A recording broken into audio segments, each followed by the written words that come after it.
नमस्कार।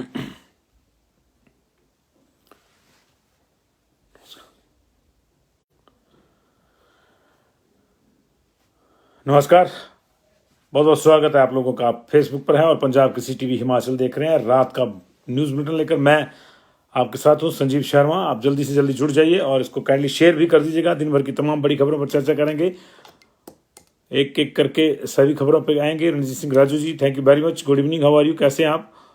हुताशन शर्मा जी, आपका भी स्वागत है। काइंडली सभी साथी इसको शेयर कर दीजिए। कुमारी सोनू जी, आपका भी स्वागत है।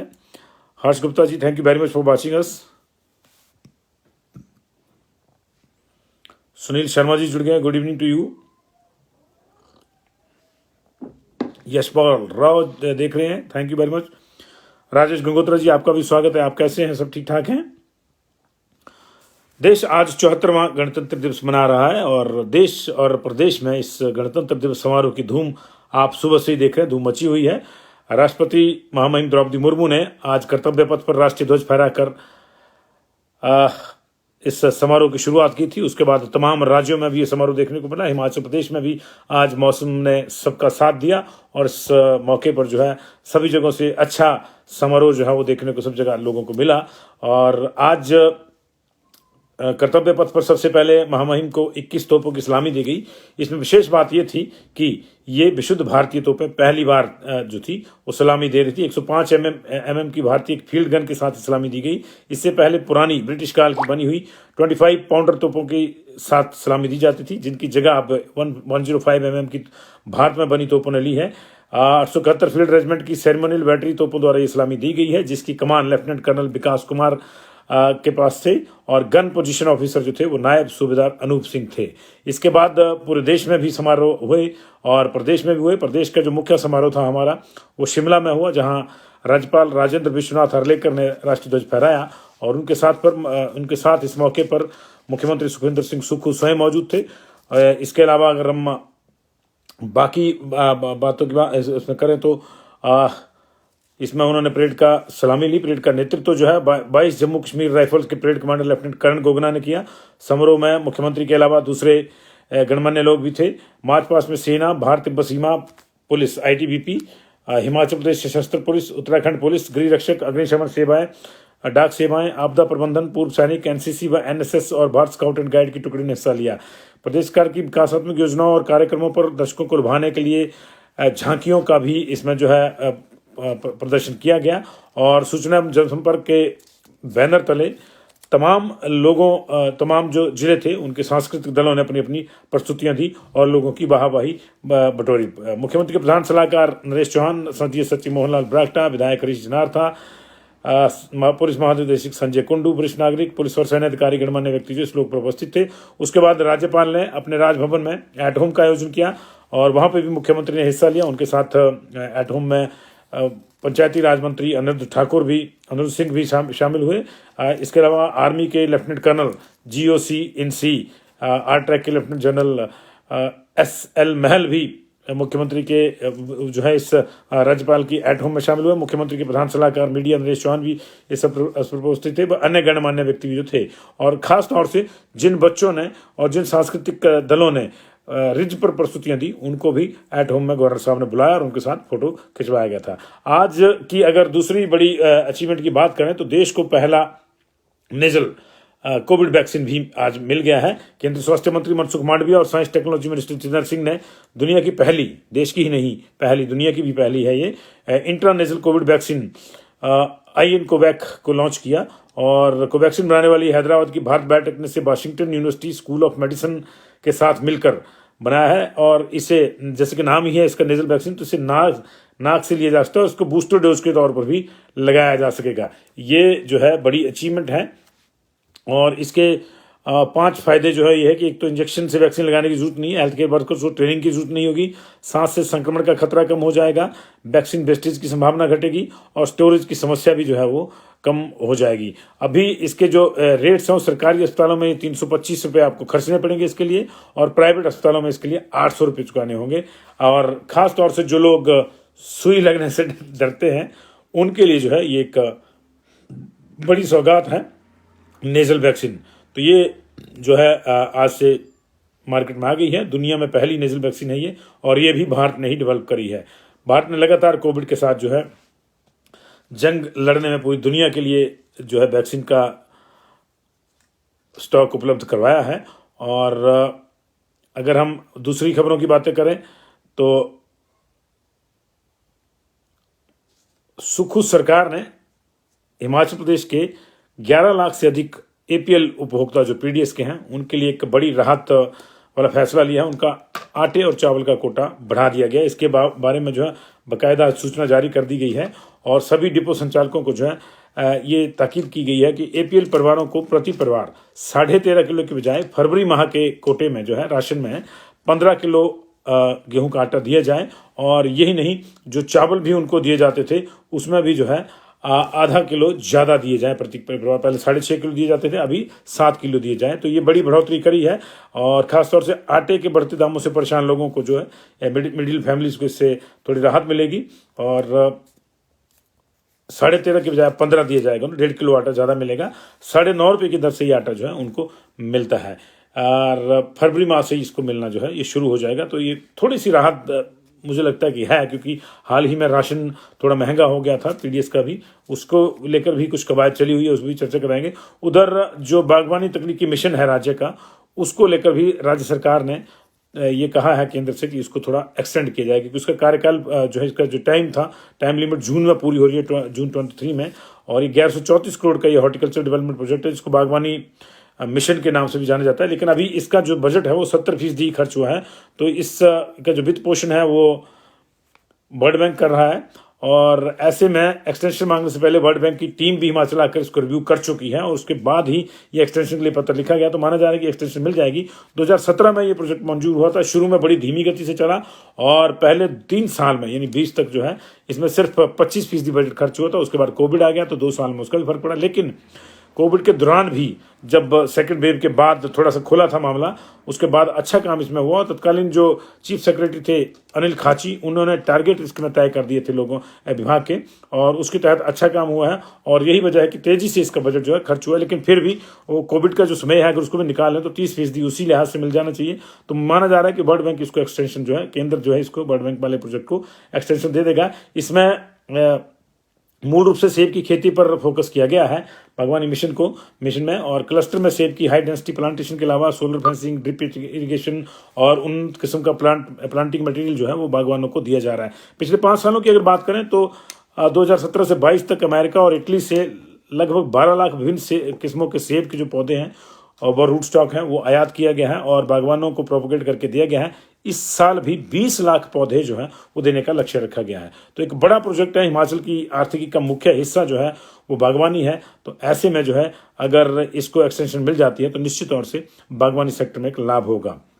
बात बिलासपुर की करेंगे। बिलासपुर में आज कांग्रेस के 2 गुटों में कुछ गहमा-गहमी, कुछ गर्मा-गर्मी देखने को मिली, जिसके चलते वहाँ गणतंत्र दिवस समारोह में हिस्सा लेने पहुंचे पंचायती राज मंत्री अनिरुद्ध सिंह को भी थोड़ा विपरीत परिस्थितियों का सामना करना पड़ा। उनको भी थोड़ी फजीहत झेलनी पड़ी उसमें, हालांकि वो समय से वहां से निकल गए। दरअसल हुआ है कि जब वो रेस्ट हाउस पहुंचे तो दोनों गुट बिलासपुर कांग्रेस के थे जो वो उनसे मिलने गए और ऐसे में बम्बर ठाकुर के गुट ने जो है दूसरे गुट के खिलाफ वहां नारेबाजी कर दी। थोड़ी पहले हीटेड एक्सचेंज हुई जो नारेबाजी में बदल दी और फिर उन्होंने जो है कांग्रेस के दूसरे लोग जो उनको लगता था कि जिन्होंने चुनाव में उनका साथ नहीं दिया, उनको नड्डा की बी टीम कहकर पुकारा। इससे थोड़ी देर के लिए जो है वहां पे माहौल गर्मा गया और मंत्री साहब भी सब कहा गया कि ये क्या हो रहा है क्या नहीं हो रहा, क्योंकि वो तो समारोह के लिए आए थे और वहां पे कुछ और हो गया। लेकिन फिर उन्होंने जो है वक्त की नज़ाकत को समझते हुए वहां से वो तुरंत निकल लिए समारोह स्थल के लिए।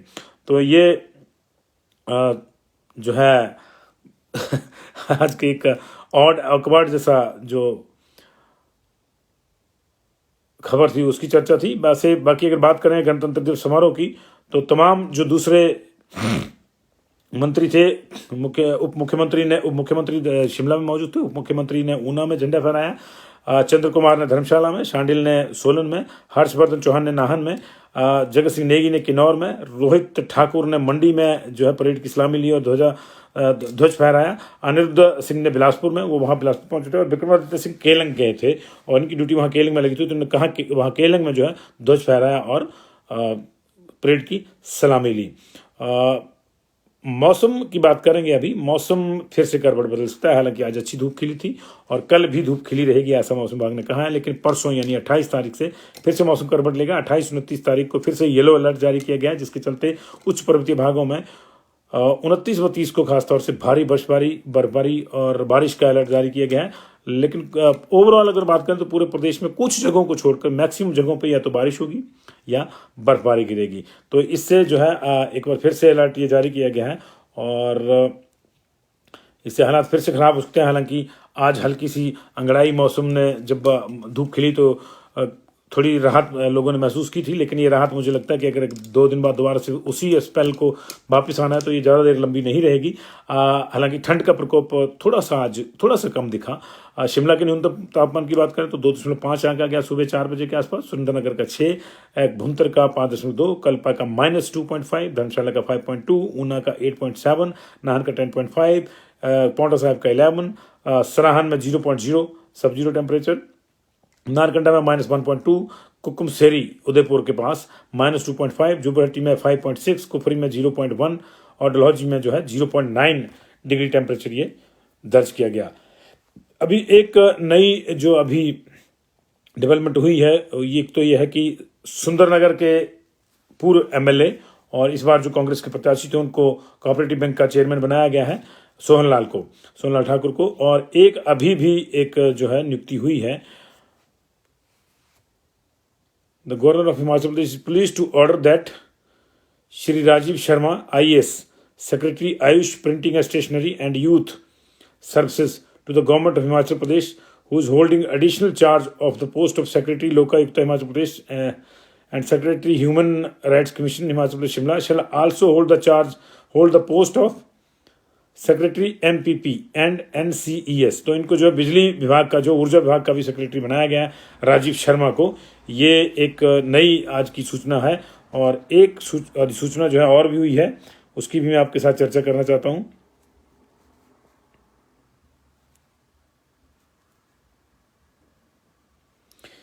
निशा सिंह जो है उनको भी एक नियुक्ति दी गई है। कुछ आईएएस की ट्रांसफर्स हुई हैं, उनकी बात चर्चा हम कर रहे हैं।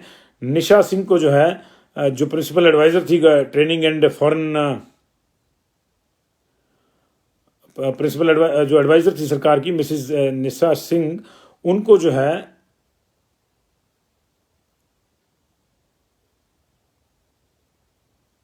Principal adviser training and foreign assignment लगाया गया है। ये भी अभी सूचना आई है हमारे पास। और एक सूचना और आई है, कुछ और भी शायद इसमें रिशफल हुआ है, ट्रांसफर्स हुई हैं जी। विक्रम महाजन, कमिश्नर म्यूनिसिपल कॉर्पोरेशन पालमपुर जो थे, इनको जो है अब additional director doctor Radhakrishnan government medical college Hamirpur में लगाया गया इनको डायरेक्टर जो है, एडिशनल डायरेक्टर। और इसी तरह जो है सुरेंद्र कुमार HAS ऑफिसर हैं ये 2015 के, presently awaiting posting as assistant commissioner protocol Parwanoo, इनको लगाया गया है सोलन में। और ये मिसेस कविता ठाकुर को जो है रिलीव करेंगे उस चार्ज से। संजय कुमार को 2022 बैच के हैं, प्रेजेंटली वेटिंग पोस्टिंग, इनको लगाया है SDM काजा। और ये SDM काजा पिछली बार चीमा जी को बदल दिया गया था पौंटा के लिए, तो अभी ये वहाँ SDM काजा होंगे संजीव कुमार 2022 बैच के अफसर। और इसी तरह संजीव ठाकुर 2022 बैच के ही जो हैं, इनकी भी पोस्टिंग का इंतजार कर रहे हैं। ये इनको एग्जीक्यूटिव डायरेक्टर हिमुडा लगाया गया और ये ज्ञान सागर नेगी को जो है अतिरिक्त चार्ज से मुक्त करेंगे। सुरजीत सिंह 2022 बैच के ऑफिसर HAS, ये भी पोस्टिंग का इंतजार कर रहे थे, इनको ज्वाइंट डायरेक्टर लगाया गया 22 Parmar government medical college Nahan का। तो ये 2 नाहन और हमीरपुर मेडिकल कॉलेज के ज्वाइंट डायरेक्टर लगाए गए हैं। SDM काजा की नियुक्ति हुई है और 2 और जो है नियुक्ति की गई है। तो थोड़ा सा रिशफल ये छोटा सा हुआ है, लगातार जारी है। और अभी बड़ा रिशफल जो है SPs का आना है। अभी 2 SP बदले थे, शिमला के और कुल्लू के। साक्षी वर्मा को कुल्लू में लगाया था क्योंकि कुल्लू के SP जो थे गुरुदेव चंद, वो प्रमोट होकर DIG बन के थे, उनको DIG TTR लगाया गया था शिमला में, टूरिज्म ट्रैफिक एंड रेलवे में। और संजीव गांधी को जो है जुनगा से, वो कमांडेंट थे जुनगा में, जुनगा से उठाकर शिमला का SP लगाया था और शिमला की SP मोनिका को उनके स्थान पर जुनगा भेजा गया था। बहुत बहुत शुक्रिया आपका इस जुड़ाव के लिए। Thank you very much. Kindly इसको शेयर भी कर दीजिएगा। रेगुलर पॉलिसी फॉर एनएचएम आएंगे जी, बस 2-3 दिन में इसी मुद्दे पे आएंगे निर्मल सेन जी, अब इसी मुद्दे पे आएंगे क्योंकि बजट भी अब बनना शुरू हो जाएगा। आज दिल्ली में हलवा सेरेमनी का वित्त मंत्री निर्मला सीतारमण ने जो है उद्घाटन किया है, तो वहाँ भी बजट की प्रिंटिंग और डॉक्यूमेंटेशन जो है शुरू हो गई है। तो यहाँ भी अब जाहिर है कि बजट की तैयारियां शुरू हो जाएंगी, केंद्र के बजट के बाद यहाँ होता है। तो बजट में आप लोगों की जो मुख्य मांगे हैं वो एड्रेस हो, इसका हम कोशिश करेंगे कि आपकी आवाज़ बन के हम सरकार तक पहुंच सकें, चाहे वो एनएचएम का मामला हो, चाहे होमगार्ड्स का हो, चाहे वाटर कैरियर का हो। हम तो कह रहे हैं कि जीओआईटी वाला भी मामला जल्दी सुलझ जाए तो अच्छी बात है। तो जिन जिन की जो है डिमांड्स हैं उनको हम रखेंगे जी।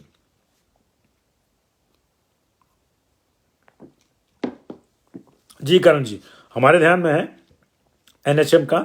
आपको स्थायी पॉलिसी का जो है इंतजार है बरसों से, 2.5 दशक से, और ये बननी चाहिए। पिछली सरकार ने प्रॉमिस भी किया था, कमेटी भी बन गई थी, लेकिन बस आजकल में मामला निकल गया। उधर आउटसोर्स वाले भी कमेटी का इंतजार कर रहे हैं, उनको भी चाहिए होगा। बाकी भी बहुत से लोग हैं, हम बिल्कुल इस मुद्दे को उठाएंगे Karan ji. Thank you very much.